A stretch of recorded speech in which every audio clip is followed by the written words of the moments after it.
Hi friends.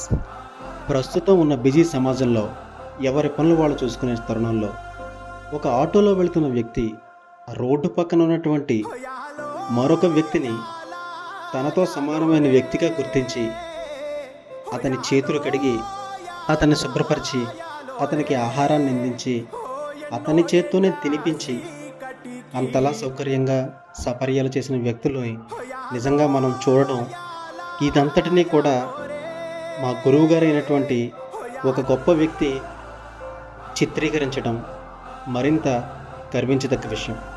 So friends, మనం కూడా మన దినచర్యలో భాగంగా మన రోడ్డు పక్కన ఉన్నవారికి కానీ, మనం వెళ్ళే దారిలో కనిపించే వృద్ధులకు కానీ చేతనైనంత సాయం చేయడం, ఏదైనా ఆహారాన్ని అందించడం మన వంతు బాధ్యతగా స్వీకరిద్దాం. ఈ రోజు నుంచి నేను కూడా నా వంతు బాధ్యతగా అలా ఎవరైనా వృద్ధులకు పేదలకు దానాన్ని చేయడానికి నేను ముందుకు వస్తున్నాను. మీరు కూడా మీలో కూడా మానవత్వం ఇంకా ఉంటే అలా చేయడానికి మీరు కూడా రండి. Thank you.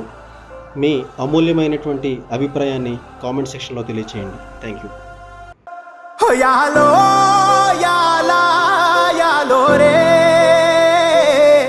యాలో యాలా యాలో రే ఎన్నో ఎండ్ల సీకటికి పొద్దు పొడిసిందయ్యో ఇయాలే. ఎన్నో ఎండ్ల సీకటికి పొద్దు పొడిసిందయ్యో ఇయాలే. యాలో